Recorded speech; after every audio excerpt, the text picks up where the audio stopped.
After we complete our normal learning phase, we get to the normal learning phase. It's literally called that asikcha marga, which is the normal learning phase, normal learning path. You don't have to learn, there's nothing more to learn. So once there's nothing more to learn, you rapture and go to heaven. You are gone to the other shore. You go to heaven itself, nirvana. When Buddhists say you attain your enlightenment, within the Hebrew system, within the system of a Father in heaven, you like physically go to nirvana. Like we go to the primordial Buddha field. It's not like conceptual. We physically go there. Christ, Yeshua, Son of God, he ascended back to heaven. We'll go through the same thing. We'll go to heaven as well. And we do not need rocket ships. We do not need technology. We'll just use our own body. Like how in the ancient time, Buddha was just like flying from one place to another. Buddha could just fly, Shakyamuni Buddha and many other sages. They could just fly from one place to another. There were no airplanes there. Buddha was just flying. He needed to go somewhere, he would just fly there. We'll do the same thing. We'll just fly to heaven. So it's not a new thing like, oh, you rapture, go to heaven. How can you rapture? How can you fly? In Buddhism, everyone flies. So it's not a big deal. They're like whole teams of bodhisattvas, whole teams of like sages and monks. They're just flying across the sky, going from one place to another. So it's not a big deal. And Dakinis are also called sky goers, which is the sky dancer. And as a Dakini, I will do the rapture because like the Dakini is also a sky goer, sky dancer. It's called like Dakini translates to sky goer. So everything is literal. It's like the quote manifest. And the rapture will happen through the sky goer. Rapture will happen through the Dakini because the Dakini goes to the sky. And also with the Tara and Pragyaparamita, they are like different versions of each other. The Tara also helps ferry across beings from this world to another. So Tara is like ferrying across beings, translates to a body going together into heaven. And that's like the same as the rapture of the church, because when the Tara, goddess Tara, ferries across beings, that means like she's in the boat, and in her boat there are all these other people, so they go together as one body. But whereas Yeshua, Son of God, Jesus Christ, he went on his own because he is the shepherd model. So in your mother tantra, you will experience the feminine energy, and the feminine energy is all about learning, it's all about wisdom, and it's very intense. It uses the fear tantra to train you, and all of these components that you have to properly understand, and why the feminine energy wasn't there before and why it is here now. Previously we were only in the father tantra, only in the masculine energy, because we were in the generation phase. Now we are in the completion phase. We are in the mother's energy, and the mother energy uses the cho practice, which is the severance, cheda sadhana, which is the severance. So you have to actually sever your contact with duality, dark and light. You have to sever your contact with that and go into your non-dual. So the third stage after the mother tantra is the non-dual. So you can't operate in duality anymore, black and white, good and evil, and leave all your biases, leave all your understanding of what good is and bad is. Leave all of that. Those are all ignorant based and also selfish. So you have to get to the non-dual. You have to get to the non-dual and understand everything is the work of a father, and certain things we might not agree with. It's just that we don't understand it because we are not initiated into those levels, and it is not safe for you. It's not like they're hiding it from you because it's like, oh, I want to keep the secret to myself. It's not safe for you. If you're introduced into that, the demons of that realm will attack you, and you have to be able to fight it, or they will overcome you, and you will end up in hell, or you will end up dead or very sick. That's why in Buddhism they don't allow people into higher tantra. It's not because they're being selfish and not sharing, and there are strict rules about who can do tantra, who cannot, because it's not safe, because the demonic world is very complicated and there's a lot of hierarchy in the demon world. So in the samsaric, you might be dealing with like the lower demons, or you'll be dealing with the lower mind control of the demons. But when you enter into your anuttara, in the future during the Great Tribulation. You know the accounts of the book of Revelation. That's basically your Anuttara. You enter into that space, and it's going to be full on, it's going to be intense, and it's going to be everything. And that's why you will know why you were not waking up previously and why you're waking up now, because everything has to be done quickly. Everything will be done fast through the Mother Tantra space. Everything will be done quickly, and we can quickly basically wrap up the age, and you will be given sufficient time to learn. And the Buddha already knows, our Father in heaven already knows, Yeshua, Son of God, already knows whether you're going to make it or not, whether you're going to get it or not. They already know. So if you're going to get it, they're going to help you, you're going to get it. If you're not going to get it, they'll help you and you won't get it. That's how easy it is. So the Buddha already knows. They say when the Buddha sees someone, Buddha knows the full potential of that person. They know whether they're going to achieve Buddhahood, Arhat, or they're never going to achieve those things. They know straight away. So during the end times, they already know the outcome. They already know who's going to make it and who's not. So you will be put through like a quick training, and if you get it, it's like boom, you get it. Next, you get it. Next. The next thing you know, you rapture and you literally leave this earth. If you don't get it, you won't get it. You will mourn and shout and scream and yell. You won't get it. You will blame and you will point your finger to heaven, and you will say bad things to Father and Christ and Holy Spirit. You won't get it. And you'll just have to wait for your time to go to hell. So everything will be done within the 7 years of the Great Tribulation. You will go through your Anuttara phase, and you will go through a proper Mother, Father, and the non-dual space. And then you can properly go through a proper purification. Whatever help you need and anything that you need will be given to you, because you can't do Tantra on your own anyways. So you will have help. You will have spiritual help. Buddha is omniscient. Buddha is individually present with everyone at all times. The Father, the Son, they're all omnipresent, and they will help you. Don't think, oh, Buddha's over there, he cannot come here. Don't think that. They can just help you. They're omniscient, so they're omnipresent. They're telepathic. You'll have your mind-to-mind transmission, and you'll learn through that. You'll learn through telepathy, and you'll realize you're telepathic. We've always been telepathic. That we were not allowed to know that we are telepathic, because it's not safe and it's not permitted to know that we're telepathic. Once we open to the telepathic layer, the demons will start telepathically attacking you.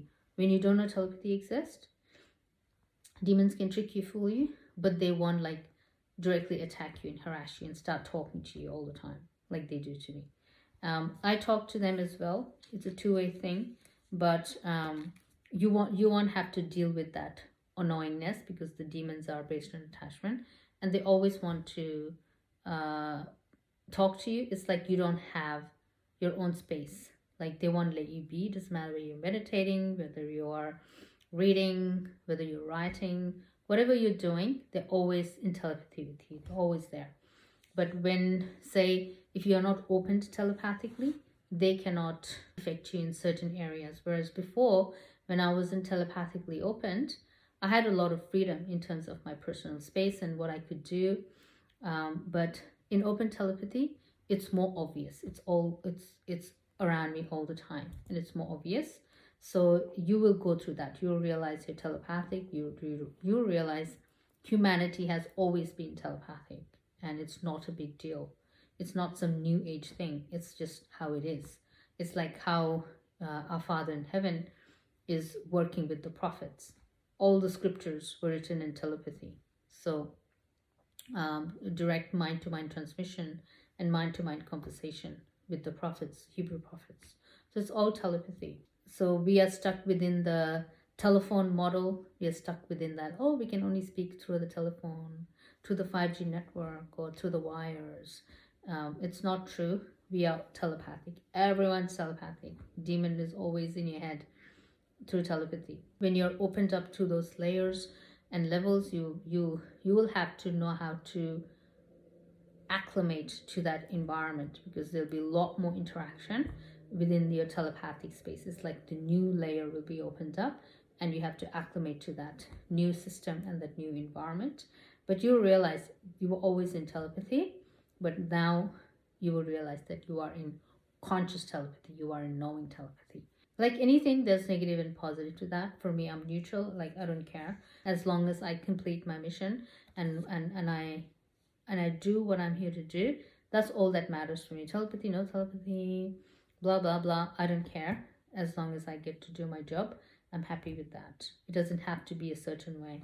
So that's what the higher tantra space is in terms of, like, say if you are saying, oh, we didn't know about this before. It's not that they're hiding it from you, but it's that they are protecting you from what the demons will do to you once you're introduced into a higher spiritual space or a higher Vajrayana tantric space, into a Yabhyam space, into Anuttara yoga. Once you're introduced into those spaces, you have a bigger fight. In your unawake state, you're fighting about feminism, about gender, transgender.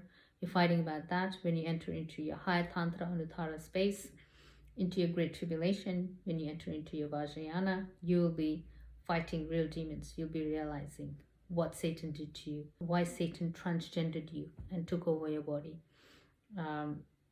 You will realize that. And that's a bigger fight you have to fight. That's a bigger battle, because Satan will actually laugh at you, because he's like, oh, you believed me. You thought you were a woman. You're actually a man. And you try to cut your dick off. Satan will actually laugh at you, though he made you do it. So those are the battles you have to fight. Those are like the real battles that you will have to fight when you're introduced into the Anuttara.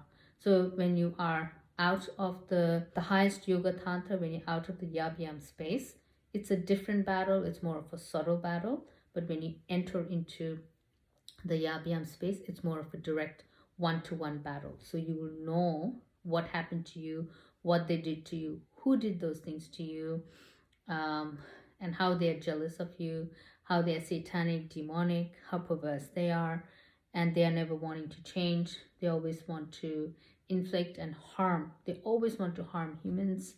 So you will understand those things, and you will have to fight your battle within that Yabhyam space. And it is your space given to you. That's your redemption plan. Christ is saying, this is what they did to you. Your transgenderism is not some kind of gender illness, but it's the demons who are tricking you and fooling you and making you do those things. So that's your redemption plan, and you have to be able to understand it, and you have to be able to properly overcome those things. So you will be given that opportunity to overcome the lies. All of this time, all the lies they have told to us, we don't know about those lies. We don't know. We think, oh, these are just like naturally occurring negative events in our lives, but it's not. It's all the demons. They're doing it out of jealousy. They're doing it out of anger. They know you're going to rapture and go to heaven. They know you're going to achieve your Buddhahood. They know you are going to live in the kingdom of Yeshua, Son of God. They know you're going to experience bliss and happiness in the new kingdom. They know all that, and they are envious. They are jealous. Jealous doesn't cut it. They are like possessed jealous. So that's why they harm humans, for that reason. And because they don't want us to inherit the good things. They want us to suffer like themselves. And so you will actually step into the Yabhyam Great Tribulation, and you can fight a battle with the demons, and you can be victorious and overcome. And you fight it with wisdom, you fight it with knowledge, because they can only make you think that you are if you're a man, they can make you think you're a woman only through ignorance. But once you know that, you will overcome it. But if you don't know, they can continuously trick you and make you feel like you're having gender dysphoria. That gender dysphoria is not generating in your mind. The gender dysphoria is a telepathic transmission. So once you understand that, you can release it. So up to this stage, if you were being tricked by gender dysphoria, in your redemption plan, they will reveal to you who is giving you the gender dysphoria, and the gender dysphoria doesn't exist. It's just a demonic possession, and you can overcome it. So that's your redemption plan. So within the Anuttara Higher Tantra space, you are actually supported by Father Christ, angels of heaven, Buddha, Dakinis, Bodhisattvas. You'll be assisted by a lot of spiritual systems, you'll be assisted by them. Like you won't have to fight your battle alone, but the demons will be like, you're alone, you're alone with us. But it's not true. They're always tricking you. They are like all the spiritual hierarchy, the entirety of the heaven is watching your awakening, is watching what you're going through. And they have to watch because they also need to keep record of what's going on, and they also need to bear witness to your entire journey of what happened. So they have to watch that for that reason as well. But then you cannot do Vajrayana, you cannot do any type of higher tantra without a guru, without a yidam, or without a spiritual hierarchy, without a guide. You need someone to do. Like Christ, Yeshua, Son of God, his teacher, his shepherd was our Father in heaven. It's like that. We cannot do any form of spiritual tantra, yoga tantra on our own. We're always guided by a spiritual force. Only then it's possible.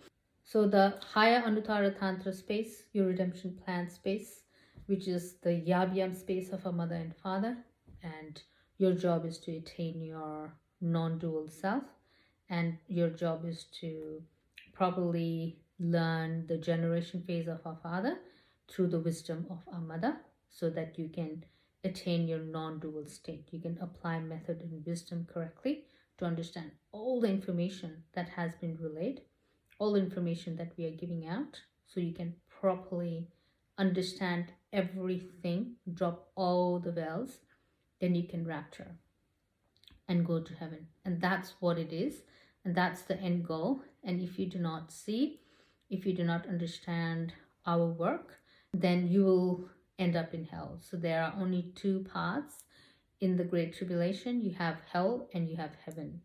You have knowledge and you have ignorance. You have wisdom or you have trickery.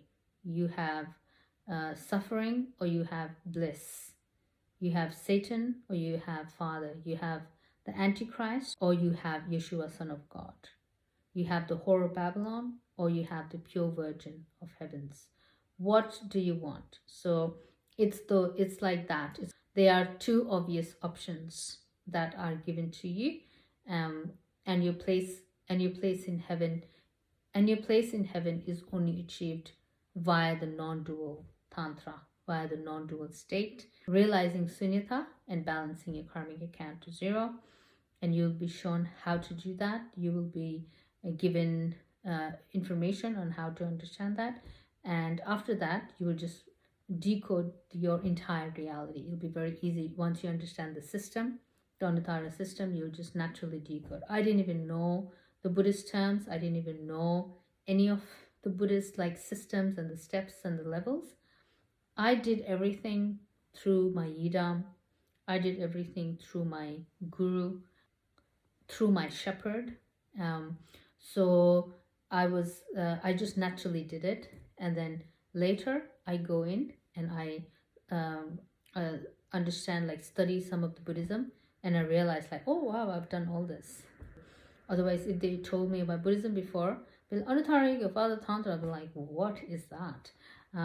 But I've now already done it, and now when I go in and read it, be like bam bam, tick tick tick tick tick. It's like it's all done.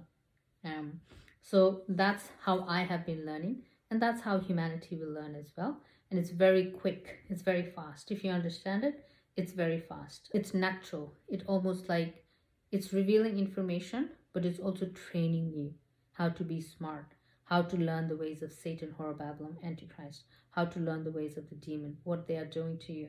It's very easy. It's training your mind as well, so you are able to be a functional warrior in this space by learning all the intelligences. It's not like, Christ save me, pull me up to heaven. It's not like that, but you're training your mind.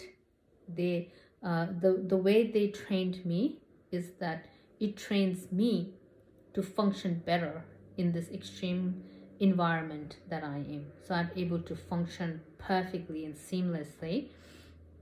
Doesn't matter what they put me through. Like the training is so stunning, and it's so like unfathomable.